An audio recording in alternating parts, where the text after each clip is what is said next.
Hello students, हमने last video में electrochemical cell के बारे में पढ़ा। होप आप लोगों को समझ आया होगा। उसी टॉपिक को कंटिन्यू करते हुए आज हम स्टडी करेंगे इलेक्ट्रोड पोटेंशियल। क्या होता है इलेक्ट्रोड पोटेंशियल, इसके लिए यहाँ पे हम समझते हैं। देखिए, अगर मैं किसी भी मेटल का इलेक्ट्रोड लेती हूँ, ये मैंने कोई भी मेटल कंसीडर की है, से जिंक मेटल। तो देखिए एक्चुअल में जिंक मेटल में क्या होगा, इस इलेक्ट्रोड के अंदर हमें पता है कि मेटल्स का जब हम 3 डायमेंशनल स्ट्रक्चर स्टडी करते हैं तो मेटल्स के अंदर क्या प्रेजेंट होते हैं। देखिए जिंक इलेक्ट्रोपॉजिटिव है, सो ये कन्वर्ट होगा किस में, Zn2 पॉजिटिव आयन के अंदर और 2 इलेक्ट्रॉन्स के अंदर। ठीक है, अब देखिए ये जो Zn2 पॉजिटिव आयन्स हैं हम इनको क्या बोलते हैं, कर्नेल्स, और इन इलेक्ट्रॉन्स को हम क्या कहते हैं, मोबाइल इलेक्ट्रॉन्स। इट मीन्स जब मैं एक मेटल के इलेक्ट्रोड की बात करती हूँ तो इट मीन्स उस मेटल के अंदर पॉजिटिवली चार्ज्ड कर्नेल्स प्रेजेंट होंगे और मोबाइल इलेक्ट्रॉन्स प्रेजेंट होंगे which are negatively charged. Means we can say कि यहाँ पे इस इलेक्ट्रोड के अंदर ये पॉजिटिव चार्ज, फिर negative charge, positive charge, negative charge, positive charge, negative charge, means total positive charge equal to total negative charge होगा। अगर हम किसी भी मेटल को डिप करते हैं किसके अंदर, उसी मेटल्स के आयंस के सॉल्यूशन के अंदर, फॉर एग्जांपल हमने यहाँ पे जिंक मेटल लिया है तो यहाँ पे हमने जिंक के ही आयंस भी लिए हैं। Zinc metal road is placed in contact with its own ions. अगर ऐसा हुआ तो क्या क्या हो सकता है, हमारे पास 2 केसेस बनते हैं। फर्स्ट केस क्या है, या तो ऐसा हो सकता है कि ये जो मेटल इलेक्ट्रोड है यहाँ से ये जिंक कन्वर्ट होके किस में कन्वर्ट हो जाए, Zn2 पॉजिटिव में एंड 2 इलेक्ट्रॉन्स के अंदर। मीन्स इलेक्ट्रोड इसमें कन्वर्ट हो, ये Zn2 पॉजिटिव आयन सॉल्यूशन के अंदर जाएं और मेटल के अंदर ऑलरेडी हमारे इलेक्ट्रॉन्स ही प्रेजेंट होंगे। या फिर ऐसा हो सकता है कि यहाँ पे जो हमने आयंस लिए हैं ये आयंस मेटल इलेक्ट्रोड से इलेक्ट्रॉन्स लेके और किस में कन्वर्ट हो जाए, जिंक मेटल के अंदर कन्वर्ट हो जाए। तो देखिए ये 2 पॉसिबिलिटीज़ हो सकती हैं। अब कब कौन सी पॉसिबिलिटी होगी इसके लिए हम यहाँ पे स्टडी करते हैं। देखिए यहाँ पे हमने एक मेटल कंसीडर किया है, मेटल हमने जिंक लिया है और जिंक मेटल के अंदर these are positively charged kernels and these are negatively charged mobile electrons. देखिए मैं आपको फोकस करके दिखा देती हूँ। ये देखिए this is positively charged kernels and these are mobile electrons. इस मेटलिक इलेक्ट्रोड को हमने डिप किया है इसी के आयंस के सॉल्यूशन के अंदर। तो देखिए अगर मेटल की टेंडेंसी ज़्यादा होती है इलेक्ट्रॉन्स को लूज़ करने की, तो यहाँ से ये जो मेटल आपको दिखाई दे रहा है ये मेटल कन्वर्ट होगा अपने आयनिक स्टेट के अंदर और इलेक्ट्रॉन्स को रिलीज़ करेगा और यहाँ से ये आयंस सॉल्यूशन के अंदर जाएंगे और ये जो इलेक्ट्रॉन्स हमें दिखाई दे रहे हैं ये इलेक्ट्रॉन्स यहीं पे रहेंगे। मीन्स हमारा जो ये मेटेलिक इलेक्ट्रोड है ये सॉल्यूशन में जाना स्टार्ट हो जाएगा in the form of ions. Means ये धीरे धीरे डिक्रीज होना शुरू हो जाएगा इसका अमाउंट। तो देखिए अगर ऐसा होता है तो मेटल इसमें कन्वर्ट होगा, मीन्स मेटल का ऑक्सीडेशन होगा और मेटल का ऑक्सीडेशन होने से देखिए ये यहाँ पे कुछ अमाउंट मैंने कम दिखाया इलेक्ट्रोड का। ये कम क्यों हुआ है, क्योंकि यहाँ से आयंस कहाँ चले गए, सॉल्यूशन के अंदर। तो जब आयंस सॉल्यूशन में जाएंगे इट मीन्स यहाँ पे मेटल में चार्ज क्या इंक्रीज हो जाएगा, नेगेटिव चार्ज, बिकॉज जो यहाँ पे पॉजिटिव चार्ज था वो पॉजिटिव चार्ज कहाँ चला गया, सॉल्यूशन के अंदर। तो हमारा जो सॉल्यूशन है उसमें पॉजिटिव चार्ज इंक्रीज हो जाएगा और हमारा जो इलेक्ट्रोड है इस पर नेगेटिव चार्ज इंक्रीज हो जाएगा। यहाँ पे पॉजिटिव और नेगेटिव चार्जेस की ये 2 लेयर्स बनेंगी जिससे पोटेंशियल डिफरेंस जनरेट होगा। और क्योंकि यहाँ पे ऑक्सीडेशन हुआ है तो ऐसे पोटेंशियल डिफरेंस को हम बोलते हैं ऑक्सीडेशन पोटेंशियल। इन शॉर्ट आप इसको इलेक्ट्रोड पोटेंशियल भी बोल सकते हैं। तो देखिए ऐसा कब हुआ है, ऐसा तब हुआ when metal has a strong tendency to get convert into its ions. Means जब मेटल की एक स्ट्रोंग टेंडेंसी होती है आयंस में कन्वर्ट होने की, मीन्स ऑक्सीडाइज होने की, तो ये केस जनरेट होता है।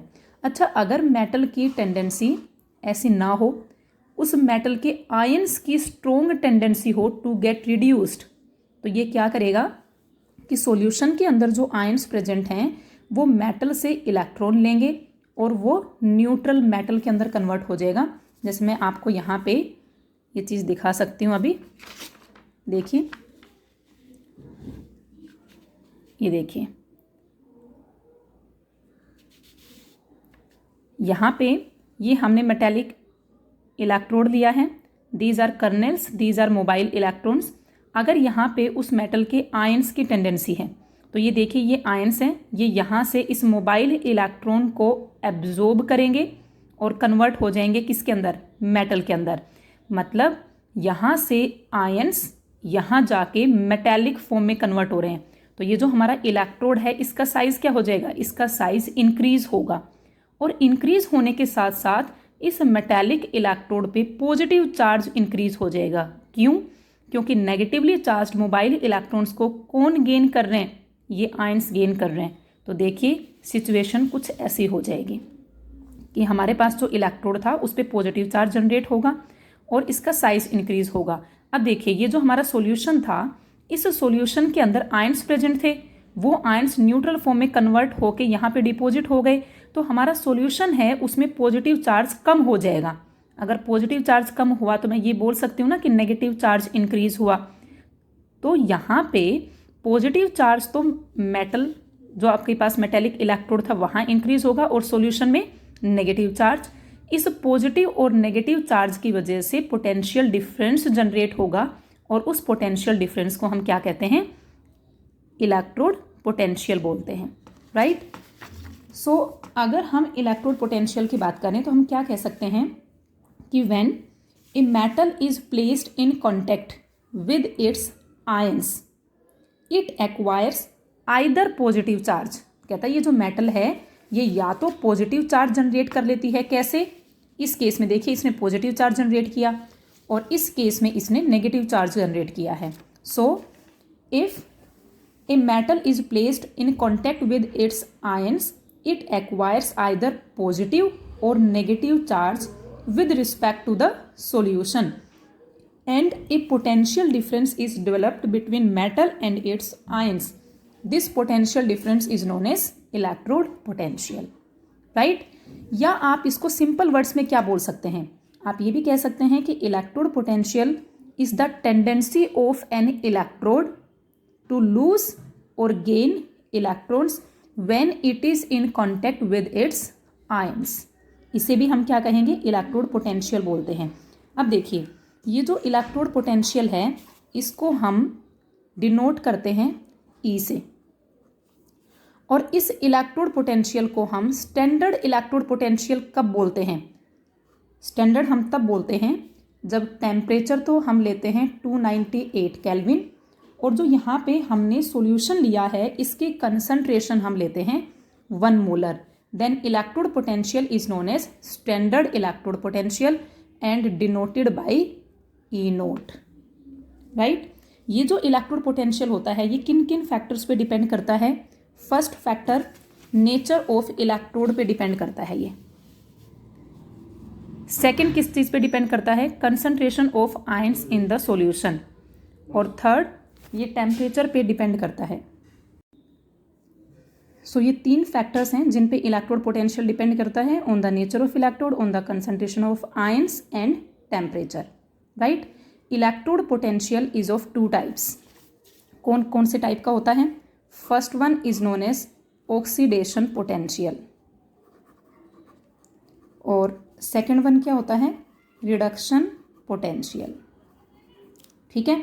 अब ऑक्सीडेशन पोटेंशियल कब कहेंगे, रिडक्शन पोटेंशियल कब कहेंगे? देखिए अगर ये वाला केस होता है means if metals has a strong tendency to get oxidised when it comes in contact with its own ions then the potential is said to be oxidation potential. और अगर ये वाला केस होता है means when a metal is placed in contact with its own ions then if the ions has a strong tendency या higher tendency to get reduced then the potential is said to be reduction potential. Now how can we measure this electrode potential? अगर हमें ये electrode potential find out करना है तो हम इसको कैसे मेजर करेंगे? देखिए, बहुत डिफ़िकल्ट होता है to find out the absolute value of electrode potential of a single electrode. Difficult क्या, इवन इम्पॉसिबल होता है. अगर हमें एक सिंगल इलेक्ट्रोड दिया जाए और उसका इलेक्ट्रोड पोटेंशियल फाइंड आउट करना हो तो हम कभी भी फाइंड आउट नहीं कर सकते, क्योंकि जब भी आपको कोई एक इलेक्ट्रोड दिया जाएगा तो वो आइदर ऑक्सीडाइज होगा या रिड्यूस होगा. बट ऑक्सीडेशन या रिडक्शन ये दोनों साइमल्टेनियसली होते हैं. मीन्स आप अगर केवल ऑक्सीडेशन कराना चाहते हैं तो वो नहीं होगा. कब तक नहीं होगा? जब तक उसके साइड बाय साइड रिडक्शन नहीं होगा. It means if we want to find out the electrode potential of a given metal then we can only be measured by using reference electrode. हमें कोई ना कोई रेफरेंस इलेक्ट्रोड देना पड़ेगा. और यहाँ पे हम रेफरेंस इलेक्ट्रोड क्या ले रहे हैं? हम हाइड्रोजन इलेक्ट्रोड ले रहे हैं, जिसको हम स्टैंडर्ड हाइड्रोजन इलेक्ट्रोड भी बोलते हैं, या हम क्या बोलते हैं उसको, नॉर्मल हाइड्रोजन इलेक्ट्रोड भी बोलते हैं, SHE या NHE. हालांकि हाइड्रोजन इलेक्ट्रोड के अलावा हम और भी रेफरेंस इलेक्ट्रोड्स यूज़ करते हैं, जैसे कैलोमल इलेक्ट्रोड यूज़ करते हैं हम. बट यहाँ पे हम फिलहाल स्टैंडर्ड हाइड्रोजन इलेक्ट्रोड यूज़ कर रहे हैं. अब देखिए, स्टैंडर्ड हाइड्रोजन इलेक्ट्रोड क्या होता है, तो इसको एक बार समझिए. देखिए, स्टैंडर्ड हाइड्रोजन इलेक्ट्रोड में क्या है, ये आपके पास एक कंटेनर है और इस कंटेनर के अंदर हमने ये जो सॉल्यूशन लिया है, this is 1 molar HCl solution. Means इस सॉल्यूशन के अंदर जो आयंस प्रेजेंट हैं वो आयंस हैं H पॉजिटिव. ये आपके पास एक प्लैटिनम की स्ट्रिप है. उस प्लैटिनम की स्ट्रिप पे प्लैटिनम ब्लैक को कोट किया हुआ है. तो यहाँ पे प्लैटिनम ब्लैक को इसलिए कोट किया हुआ है ताकि इसका सरफेस एरिया इंक्रीज हो जाए और ये ज़्यादा से ज़्यादा H पॉजिटिव आयंस के कांटेक्ट में रहे. साथ में हम यहाँ से हाइड्रोजन गैस को पास करते हैं और ये प्लैटिनम स्ट्रिप होती है, ये प्लैटिनम वायर से यहाँ पे कनेक्टेड होती है. So this one is platinum wire. So होता क्या है,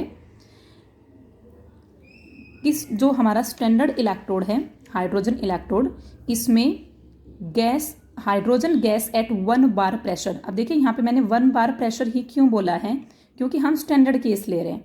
तो स्टैंडर्ड केस के लिए जो प्रेशर लिया जाता है, this is always 1 bar. So hydrogen gas at 1 bar pressure is passed into 1 molar HCl solution at 298 kelvin. Right. तो ये जो हाइड्रोजन इलेक्ट्रोड है, इस हाइड्रोजन इलेक्ट्रोड का potential means electrode potential always 0 consider किया जाता है. राइट. देखिए, जब आप एक रेफरेंस इलेक्ट्रोड तो ये लेंगे जिसको हम हाइड्रोजन इलेक्ट्रोड बोल रहे हैं, एक दूसरा इलेक्ट्रोड लेंगे जिसका हमें इलेक्ट्रोड पोटेंशियल फाइंड आउट करना है. उस इलेक्ट्रोड पोटेंशियल को हम हाइड्रोजन इलेक्ट्रोड के साथ मिला के और एक इलेक्ट्रोकेमिकल सेल कंस्ट्रक्ट करेंगे. तो जब इलेक्ट्रोकेमिकल सेल हम बनाएंगे तो वहाँ पे या तो इस हाइड्रोजन का ऑक्सीडेशन होगा या फिर इस हाइड्रोजन का रिडक्शन होगा. क्यों? क्योंकि इलेक्ट्रोकेमिकल सेल के अंदर एक पार्ट ऑक्सीडाइज होता है तो दूसरा पार्ट रिड्यूस होता है. सो देखिए, अगर वहाँ पे ये हाइड्रोजन ऑक्सीडाइज होता है तो ऑक्सीडाइज होने का मीनिंग क्या है कि वहाँ पे ये जो हाइड्रोजन इलेक्ट्रोड है ये एनोड की तरह बिहेव करेगा. तो उस टाइम यहाँ पे रिएक्शन क्या होगी, हाइड्रोजन गैस कन्वर्ट हो जाएगा हाइड्रोजन आयंस के अंदर बाय रिलीजिंग 2 इलेक्ट्रॉन्स. राइट. तो उस केस में हाइड्रोजन का तो ऑक्सीडेशन होगा और ये एनोड की तरह बिहेव करेगा, और जो हमने दूसरा मटेरियल लिया है जिसका हमें इलेक्ट्रोड पोटेंशियल फाइंड आउट करना है उसका रिडक्शन हो जाएगा. लेकिन ऐसा भी हो सकता है कि अगर ये हाइड्रोजन इलेक्ट्रोड वहाँ पे कैथोड की तरह बिहेव करे, अगर ये कैथोड की तरह बिहेव करता है तो उस केस में यहाँ पे हाइड्रोजन आयंस होते हैं, ये इलेक्ट्रॉन एक्सेप्ट करके हाइड्रोजन गैस में कन्वर्ट हो जाएंगे. तब ये कैथोड की तरह बिहेव करेगा और जो सब्सटेंस जो मटेरियल लिया है हमने जिसका इलेक्ट्रोड पोटेंशियल फाइंड आउट करना है वो उस टाइम एनोड की तरह बिहेव करेगा. सो इस स्टैंडर्ड हाइड्रोजन इलेक्ट्रोड को हम रिप्रेजेंट कैसे करते हैं, इसको रिप्रेजेंट इस तरह से करते हैं, platinum comma hydrogen gas oblique H positive, और अगर H पॉजिटिव की जो कंसंट्रेशन दे रखी है वो कंसंट्रेशन हम यहाँ लिख सकते हैं. ये जो हमने लिखा है यहाँ पे ये हमने एनोड, जब हाइड्रोजन एनोड की फॉर्म में होगा तब इस तरह से लिखेंगे, और अगर कैथोड की फॉर्म में ये होता है तो हम इसको कैसे लिखते हैं, जस्ट अपोजिट करके, राइट। सो अगर हम किसी भी मेटल का इलेक्ट्रोड पोटेंशियल फाइंड आउट करना चाहते हैं तो हम उस मेटल को कपल करेंगे किसके साथ, हाइड्रोजन रेफरेंस इलेक्ट्रोड के साथ। फिर एक इलेक्ट्रोकेमिकल सेल बनेगा, उस इलेक्ट्रोकेमिकल सेल का हम ईएमएफ फाइंड आउट करेंगे। अब देखिए ये ईएमएफ क्या होता है, जो ईएमएफ हमें फाइंड आउट करना है। ईएमएफ क्या होता है, the difference between the electrode potentials of the two half cells. जब हम एक इलेक्ट्रोकेमिकल सेल कंस्ट्रक्ट करते हैं तो उस इलेक्ट्रोकेमिकल सेल के अंदर हम 2 हाफ सेल लेते हैं, राइट। और इस 2 हाफ सेल के अंदर यहाँ पे इसका कुछ इलेक्ट्रोड पोटेंशियल होगा, इसका कुछ इलेक्ट्रोड पोटेंशियल होगा। तो इन दोनों के इलेक्ट्रोड पोटेंशियल के डिफरेंस को हम सेल पोटेंशियल बोलते हैं या सेल वोल्टेज बोलते हैं। बट इसी सेल पोटेंशियल या इसी सेल वोल्टेज को हम ईएमएफ बोलते हैं if no current is drawn from the cell. अगर इस सेल से हम कोई करंट ड्रो नहीं कर रहे तो उस टाइम हम इसी सेल पोटेंशियल को ईएमएफ बोलते हैं। ये ईएमएफ मीन्स इलेक्ट्रोमोटिव फोर्स किस चीज़ पे डिपेंड करता है, it depends on the nature of reactants, concentration of the solutions in the half cell and temperature पे डिपेंड करता है ये। और होता किसके इक्वल है ये, E naught cell means standard EMF of the cell is equal to E naught cathode minus E naught anode. E naught cathode means standard reduction potential of cathode and E naught anode means standard reduction potential of anode. अब चलिए हम एक example लेते हैं।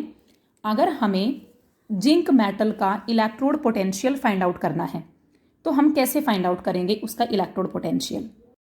अब देखिए electrochemical cell हम कैसे कंस्ट्रक्ट करेंगे। हमें जिंक का इलेक्ट्रोड पोटेंशियल फाइंड आउट करना है, सो हम जिंक मेटल को डिप करेंगे जिंक सल्फेट के सॉल्यूशन के अंदर और इसके रेफरेंस में हम क्या ले लेंगे, रेफरेंस में ये हाइड्रोजन इलेक्ट्रोड लेंगे और इन दोनों को हम वोल्ट मीटर के थ्रू कनेक्ट कर देंगे, ठीक है। अब ये एक इलेक्ट्रोकेमिकल सेल बना है तो इस इलेक्ट्रोकेमिकल सेल को कंप्लीट करने के लिए हम क्या यूज़ करते हैं, सोल्ट ब्रिज। ये जो ग्रीन पेन से मैंने दिखाया है ये मैंने सोल्ट ब्रिज यहाँ पे लिया है, राइट। अब देखिए वहाँ पे जो ये वोल्ट मीटर लगा हुआ है, ये वोल्ट मीटर जब ये सेल वर्क करेगा तो यहाँ पे जो पोटेंशियल डिफरेंस जनरेट होगा उसको हम इस वोल्ट मीटर से फाइंड आउट करेंगे।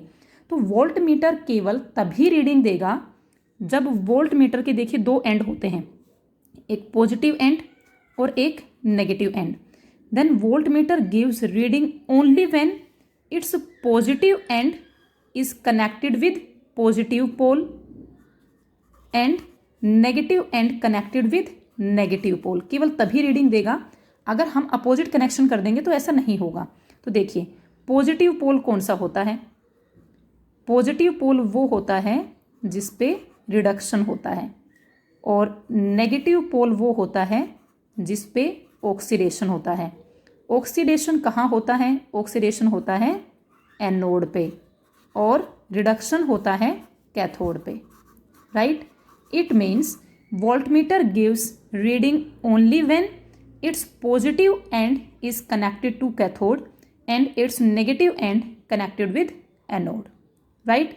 तो हमने यहाँ पे जो ऊपर एक इलेक्ट्रोकेमिकल सेल कंस्ट्रक्ट किया, इस इलेक्ट्रोकेमिकल सेल से हम यहाँ पे वोल्टेज मीन्स वोल्ट मीटर से रीडिंग फाइंड आउट करेंगे और यहाँ पे जो वोल्ट मीटर से हमें रीडिंग मिलेगी वो रीडिंग एक्चुअल में हमें क्या बताएगा, वो हमें देगा ईएमएफ ऑफ सेल, राइट।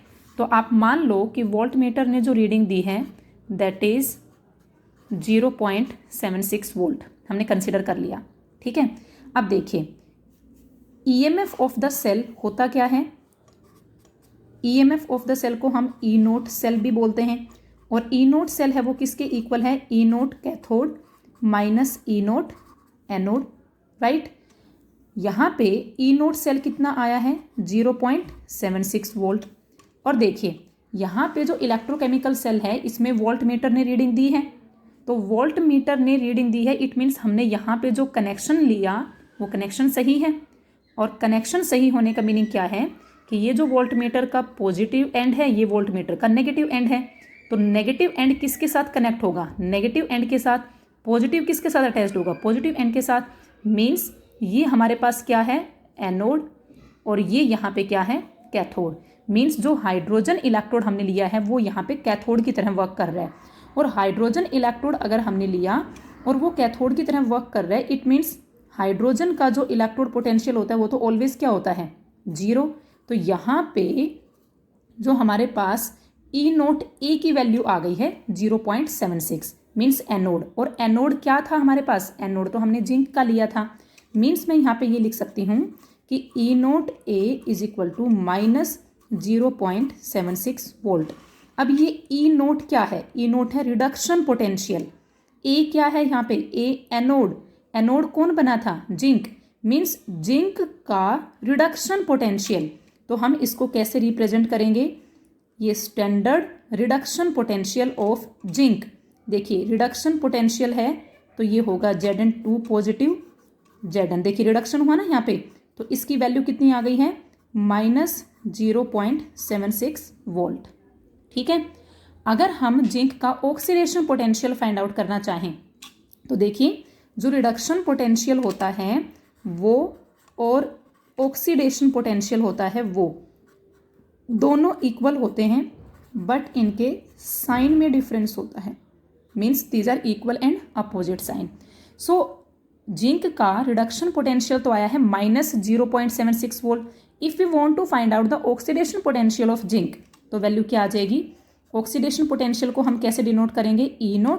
और ऑक्सीडेशन पोटेंशियल बोल रही हूँ तो इसको हम कैसे लिखेंगे, zinc Zn convert into Zn2 positive, जो किसके इक्वल होगा, 0.76 वोल्ट के इक्वल होगा।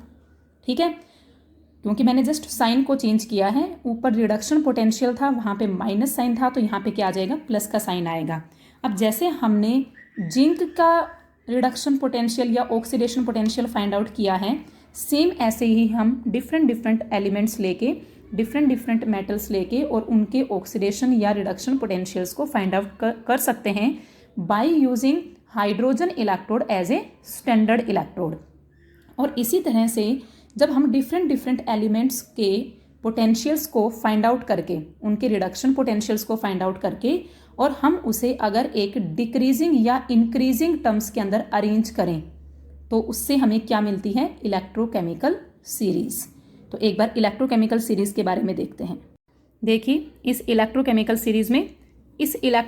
सीरीज में फर्स्ट नंबर पे Li पॉजिटिव 1 इलेक्ट्रॉन गेन किया और कन्वर्ट हुआ है लिथियम के अंदर। मीन्स लिथियम का यहाँ पे क्या हुआ है, रिडक्शन। तो उसका जो रिडक्शन पोटेंशियल गिवन है दैट इज -3.05। उसके बाद पोटेशियम है, देन बेरियम है, और इस तरह से चलते चलते यहाँ पे ये हमारे पास रेफरेंस इलेक्ट्रोड आ गया है दैट इज हाइड्रोजन 0.00। उसके बाद फिर ये वैल्यू पॉजिटिव होती जा रही है। सो इलेक्ट्रोकेमिकल सीरीज में क्या है, डिफरेंट एलिमेंट्स, डिफरेंट मेटल्स, इन सबको अरेंज किया गया है in terms of their increasing और डिक्रीजिंग रिडक्शन पोटेंशियल्स। इसको हम इलेक्ट्रोकेमिकल सीरीज बोलते हैं।